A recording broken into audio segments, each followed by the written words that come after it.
Bonsoir à toutes, bonsoir à tous. Alors, c'est juste une phrase écrite en grand, comme ça, sur le site web du Théâtre National.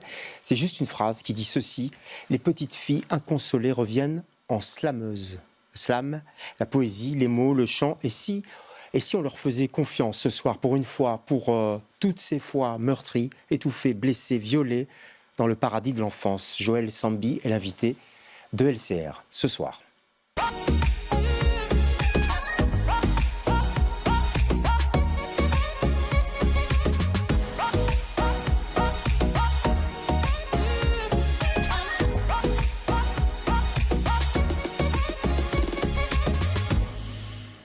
Joël Samby qui est avec moi pour quelques belles minutes, j'espère. Bonsoir Joël. Bonsoir. Parce que vous êtes en ce moment sur la scène du Théâtre National, salle Huysmans. Seul en scène, c'est quelque chose. C'est une aventure quand même, ce spectacle Maison Chaos.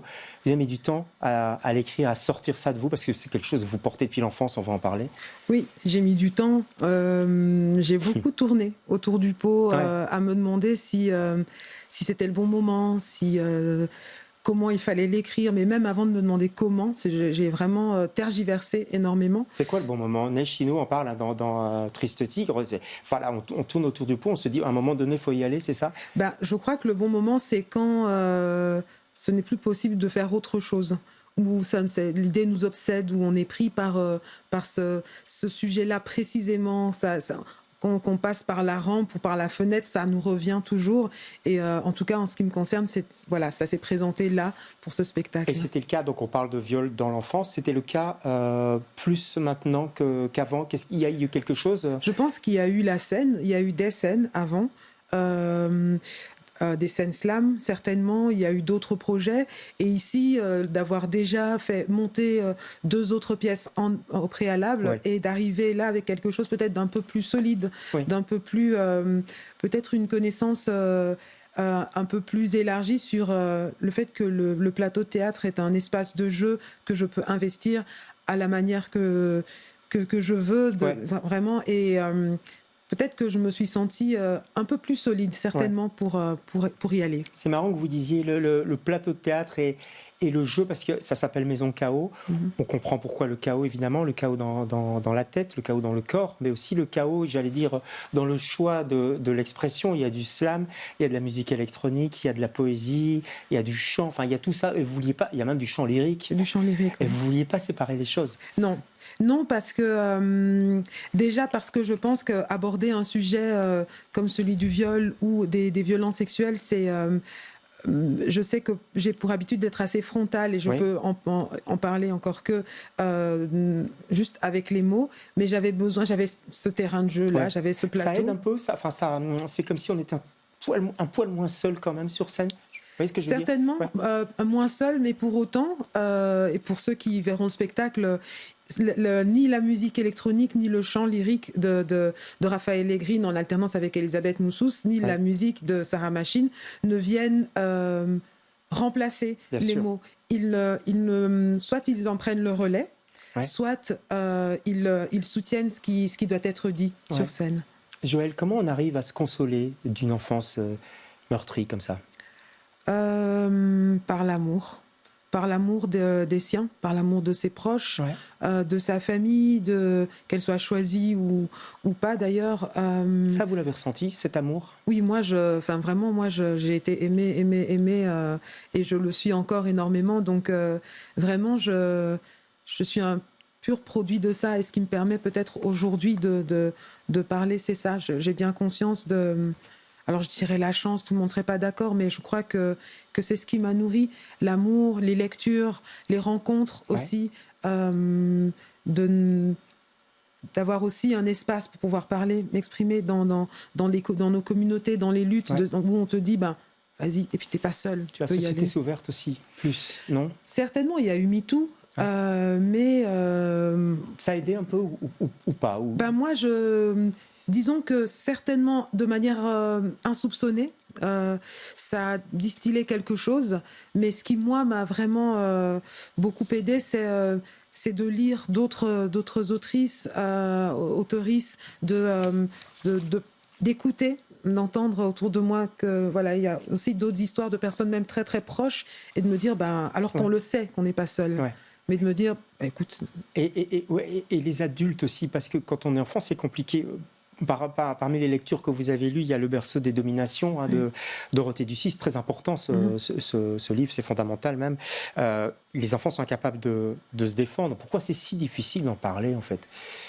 Parce que je pense qu'on intègre le silence. Les enfants, aujourd'hui, on en parle d'ailleurs depuis longtemps, mais de plus en plus, j'ai l'impression, en tout cas dans mon entourage, du fait qu'on élève les enfants comme si ce n'étaient pas des êtres à part entière. Comme si, certes, ils ont la parole, etc., mais comme si leur volonté ou leur désir était moindre que ceux des adultes. Alors évidemment, un enfant, il faut l'aider à grandir dans ce monde, mais je pense que souvent on confond le fait d'accompagner avec celui d'imposer ses volontés, ses désirs, etc. Et on n'y parvient que grâce à...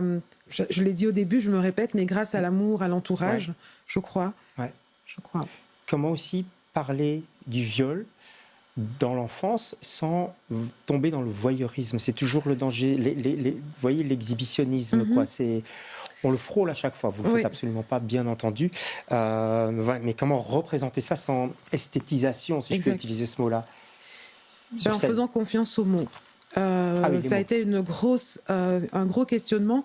J'ai travaillé sur ce spectacle à la dramaturgie avec Meryl Moons et Anne Fostrat. Et en fait, on a énormément réfléchi à regarder d'autres... et on s'est demandé comment est-ce qu'on représente le viol sur un plateau de théâtre. Finalement, on a été chercher dans le cinéma. Et pour se rendre compte qu'à la caméra, il y a toujours ce qu'on appelle... il y a le regard, l'œil qui est toujours un œil esthétisant, qui va... on rajoute des violons pour du pathos, etc. Et donc, le point de vue du réalisateur ou de la réalisatrice, qui n'est pas celui qui a vécu. Exactement, qui est souvent le point de vue qui met en avant l'auteur et pas la victime. Et donc ici, on s'est dit, en fait, on va effacer ça. J'ai lu Mémoire d'une jeune fille de Annie Ernaux, qui m'a énormément aidée sur comment travailler la subtilité des mots, comment travailler le je, le elle, donc l'extérieur de son propre corps, etc. Un peu comme si on avait une scène et on avait une caméra. De soi, quoi. Voilà, spectatrice de moi-même. Vous avez confiance dans les mômes? Oui et non. Parce que les mots, le nom, c'est pour dire que les mots, ça permet, on peut mentir, on peut édulcorer la réalité, etc., etc. Mais là, à l'endroit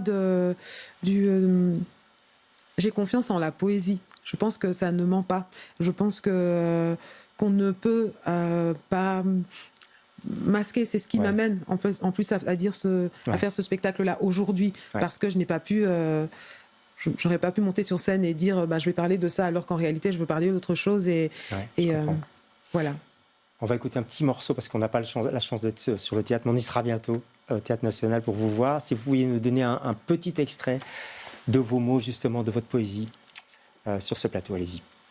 Ma chère amie, ma chère sœur, il y a dans les lignes qui vont suivre tout ce que je ne t'ai pas dit, tout ce qui passe dans les silences, les non-dits, l'âpreté des mots et la torpeur des danses. Tout ce qui passe dans les replis soudains, les absences prolongées, les colères qui sourdent et l'euphorie étouffante de nos quotidiens. Mon ami, je tire les rides rivières de ces mots depuis ma peau noire. La vérité n'est pas un châtiment. Le viol est une rupture, une sortie de route. Merci. C'est difficile d'enchaîner après ça. Ce spectacle, vous l'avez construit, vous l'avez dit ensemble. L'écriture est venue ensemble, quand je veux dire les gens qui collaborent. Mais votre écriture, c'est une écriture intime. Elle est venue d'un bloc ou petit à petit, vous vous êtes dit, là, je vais plutôt parler de ça.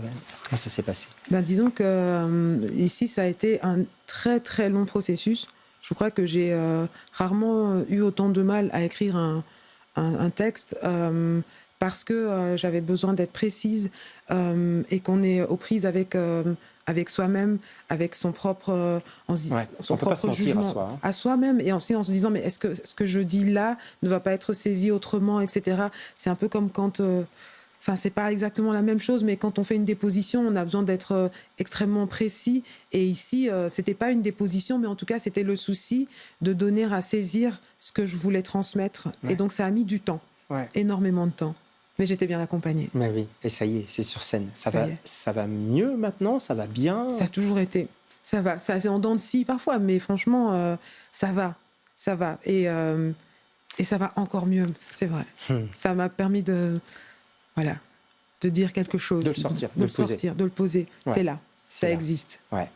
Vous êtes artiste associé au Théâtre National. Ouais. Concrètement, ça veut dire quoi? Ça veut dire que vous pouvez profiter, j'allais dire des locaux, mais de l'infrastructure, d'écrire sur place. Comment ça se passe?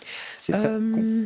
Ce que ça signifie, c'est que déjà qu'on me fait confiance pour... à des endroits, sur certains projets, réfléchir à des choses. Ouais. J'y suis associée en tant qu'autrice et poétesse. Je travaille sur des projets précis, notamment les récits de saison, qui est un peu, comme le nom l'indique, un récit de la saison du théâtre, sur un festival qui s'appelle Les mots à défendre. Oui. C'est vraiment toujours autour de la parole, des arts urbains, des écritures contemporaines, pour le dire plus largement. Ouais. Oui, et alors après, effectivement, j'ai la chance de pouvoir appeler en disant est-ce que je pourrais occuper le bureau et voilà, ils sont toujours assez gentils. Laissez-moi une petite place. Laissez-moi une petite place, mais et vous la laissez volontiers. Ouais. La poésie, ça vous a toujours habité. Vous écrivez depuis l'âge de 12 ans. Vous avez travaillé avec Lisette Lombé et plein d'autres. Le rappeur Badi, pour ne citer que. Une poétesse que vous vouliez, dont vous vouliez parler, c'était Ronelda Kampfer, oui. Chinatown. En 2 mots, on n'a plus beaucoup de temps, mais pourquoi ce livre? Parce que c'est un ouvrage qu'on m'a offert. Je ne connaissais pas du tout. C'est une autrice sud-africaine et qui raconte sa vie avec un père absent, une mère bientôt morte et une sœur avec qui elle se bourre la gueule pour oublier la dureté du monde. Voilà. On va aller voir ce livre et surtout votre spectacle, ça s'appelle Maison Chaos, c'est dans la salle Huysmans du Théâtre National, c'est une belle salle d'ailleurs, et c'est jusqu'au 13 avril. Ne tardez pas pour les réservations. Merci beaucoup Joëlle d'être passée chez nous, merci pour votre sincérité et ce que vous donnez aussi sur scène. On imagine que ça ne doit pas être si simple. Nous on se retrouve demain avec d'autres invités. Bonsoir.